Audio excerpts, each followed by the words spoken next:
A small-town girl with a big city secret. Book 9, Love in Harmony Valley series by Melinda Curtis. Prologue. August. Who would have guessed we'd all be single mamas in Harmony Valley, right back where we started? Mina DeWitt wondered aloud to her 3 friends. Not me. Certainly not me. Not in a million years. The conversation turned to the joys of motherhood, followed by the pitfalls of falling in love with the wrong man. And because Mina didn't believe in love, she let the discussion her childhood friends were having flow around her. Instead, Mina sipped her wine, wondering if she'd made the right choice in moving back home to Harmony Valley, a small town in a remote corner of Sonoma County, California. Living with her grandmother, life here was a far cry from the one she'd led in San Francisco. Not that Harmony Valley was without its charms, a few interesting restaurants, a fantastic bakery that served great coffee, and the small, charming winery where Mina and her friends were currently hanging out, their children playing nearby. Mina's 5-year-old son Liam sat in the dirt with a red chicken in his lap, gangly legs folded beneath him, his black curls ruffling in the breeze. Her little dynamo was almost certainly going to ask Mina for a chicken on the way home, if not sooner. And if it wasn't a chicken he'd ask for, it would be a puppy or a little brother. Those were his regular requests. Mina would be happy if all Liam wanted was what she wanted: anonymity and a chance to live a normal, ordinary life. Anonymity had become a priority over the last few months since Liam had sprouted up, slimmed down, lost his full, baby cheeks, and began to look like his famous father. And normal childhoods? Mina hadn't had one and was determined that Liam would. That said, if Mina thought about so-called ordinary upbringings long enough, they usually included a puppy. Maybe even 2.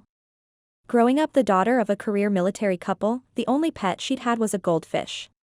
And poor Nemo hadn't lived a long life. A puppy. Oh, boy. That required another sip of wine.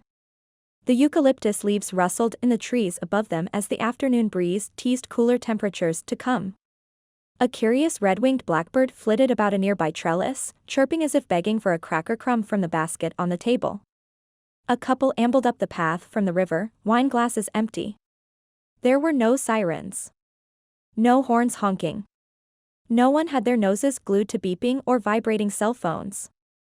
"Mommy, did you know that Henrietta is the nicest chicken in the world?" Liam flashed Mina an angelic smile, caramel-colored eyes wide and innocent-looking. "If I had a little brother, he'd love Henrietta, too." Mina resigned herself to a puppy in her future because she wasn't doing chickens. They belonged in a category with goldfish, not likely to be long-lived under her care. Mina returned her attention to her friends. "Our kids all start school tomorrow. Liam would be in kindergarten." She raised her wine glass. "Let's toast the end of summer." The 4 women clinked their glasses. "They grow so fast," Mina said ruefully, gaze drifting back to Liam. "Too fast." Sitting next to her, Jill agreed with a nod. "But at least you saw the world before coming home, Mina." "I never really left Harmony Valley." The brunette ran a retreat center on the outskirts of town. Her son Teddy was the oldest of the children at 10. "I'm just here until my divorce is final and I get a job elsewhere." Annie sat across from Mina. Her short blonde hair always looked attractively sleep-tousled. Her daughter Maddie was the same age as Liam and was chattering with him now, speculating as to how many feathers Henrietta had. Meanwhile, Annie stared up at the cloudless blue sky. "I send out resumes as far away as Las Vegas." "You'd go back?" Jill shuddered. She and Annie were cousins. They'd each spent a year in Las Vegas, living with their paternal grandfather, although at different times. "No thanks." Annie's gaze came back down to earth. "My ex is a white-collar criminal. I need to find work somewhere where they don't know I was married to him." She tapped the stem of her wine glass with a short fingernail, brow furrowed. She'd been a corporate accountant until her almost ex-husband's embezzlement came to light. "I never imagined I'd be scrambling for a job at this phase in my life. I thought my career would be on an upward trajectory." Mina nodded. "I always dreamed I'd work on a presidential campaign in my 30s. And 30 was fast approaching. But as Liam's only parent, I couldn't live out of a hotel. He needed stability. In more ways than one. Your son is the spitting image of those McLeods. The memory of near discovery by a reporter last spring was unsettling. Mina drew a calming breath. She and Liam were safe here in Harmony Valley. No one made the connection between Liam's looks and those of a beloved political family based in San Francisco. To those who'd known Liam since birth, he just looked like Liam. But to others, the resemblance to the McLeods was beginning to be easily made. The dark hair, the caramel-colored eyes, the dimpled chin. That required another deep, calming breath and another sip of wine. Meanwhile, her friends were still talking about their dreams. I always wanted to run my own business somewhere unique and fabulous. Jill stared off toward the tall, granite face of Parish Hill. My retreat facility is unique, I suppose. I just hosted 20 nuns for their annual Week of Silence retreat. It made me miss the Society for the Preservation of Macaws, even though those parrots wouldn't shut up. Jill laughed, leading the rest of them in chuckles. But I always imagined a little more zoos in my life. You get that from our time in Vegas. Annie clinked her wine glass with her cousins. You know what that means. You can't hate Vegas that much. Oh, yes, I can, Jill blurted. Something had happened to Jill in Las Vegas. She'd returned with a high school diploma, a marriage certificate in hand, but no husband. Pregnant, it turned out. And in the decade since Teddy's birth, no one had heard tell of or seen her husband. I always thought I'd run my grandfather's business.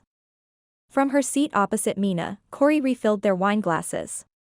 She was estranged from her family, who owned a small winery near Jill's retreat center. But when a family turns you out, you find new family. Mina reached across the table and gave Corey's hand a reassuring squeeze. Laughter from a nearby table drew their attention. A group of elderly patrons sat enjoying the afternoon sun, Mina's grandmother among them. Grandma Beam wore a wide-brimmed straw hat and a broad smile. And the source of Grandmother Beam's amusement? Mina's son. Liam handed Grandma Beam the red chicken. Don't you love her? She's lovely. Grandma Beam drew the hen into her arms as if she'd had chickens all her life. But she's not ours. That boy is going to have a butt chin, Mayor Larry said before Liam could say more about Henrietta. The elderly mayor pointed at Liam and then tapped his own cleftless chin. The ponytailed hippie wore a red and yellow tie-dyed t-shirt and a thoughtful expression. He reminds me of someone with that chin. Someone famous. Not Michael Douglas, but someone younger. Mina's stomach dropped as her grandmother's friends offered suggestions ranging from John Travolta to Henry Cavill. The last thing she wanted was for someone to speculate whose doppelganger her son was. Liam, honey. Why don't you introduce me to that chicken? Maybe a hen was in her future. Mina was saved from more speculation by one of her grandmother's friends. Isn't that spot down by the river romantic? Agnes, a petite woman with a gray pixie cut, sat next to Grandmother Beam. Her question was directed toward the couple returning from the river. And despite the reprieve, Mina said, "Uh-oh," recognizing how the expressions at her grandmother's table turned curiously thoughtful. The elderly residents of Harmony Valley meant well. But they meddled like nobody's business. That poor couple, Jill said quietly. They won't know what hit them. A combination of the third degree and a welcome hug. Annie nodded. Maybe they like talking to strangers. Corey studied the pair. Mina and her friends quieted as the show began. Did he propose? Mildred, a lookalike to Mrs. Claus, asked. Does anyone see a ring on her finger? Mildred couldn't. She was legally blind, despite her thick glasses. No ring. Rose sked, smoothing her white, ballerina-style bun with one hand. That's surprising. Frankly, when he looks at her, he looks like he's got a ring on his mind. We're just friends, the woman tried to explain, cheeks red. Have been for years. Well, she turned me down years ago, the man mumbled. And then? The couple stared at each other awkwardly. They're just kidding. Annie shot to her feet. Such kidders. She gave the elderly meddlers a look meant to stop all conversation. And then she smiled kindly at the couple.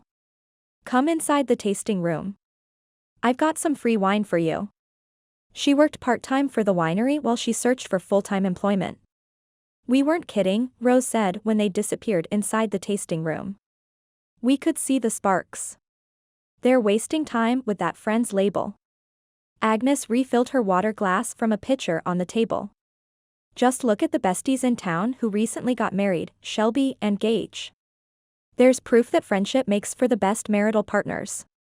That young woman looks like the money she should be putting in her hope chest is spent on shopping trips, Grandma Beam said with a significant glance at Mina, who loved shopping and pretty clothes, not that she wore them often nowadays since she worked from home.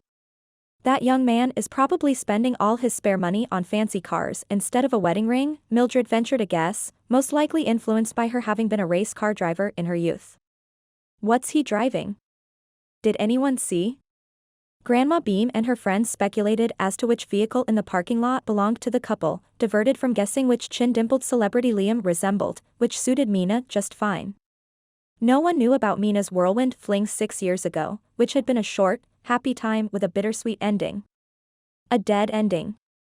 She wanted to keep her baby daddy's name a secret, because if word got out that Liam was a member of the nationally treasured McLeod family, they'd want to groom Liam to fit their rigid, blue blood standards.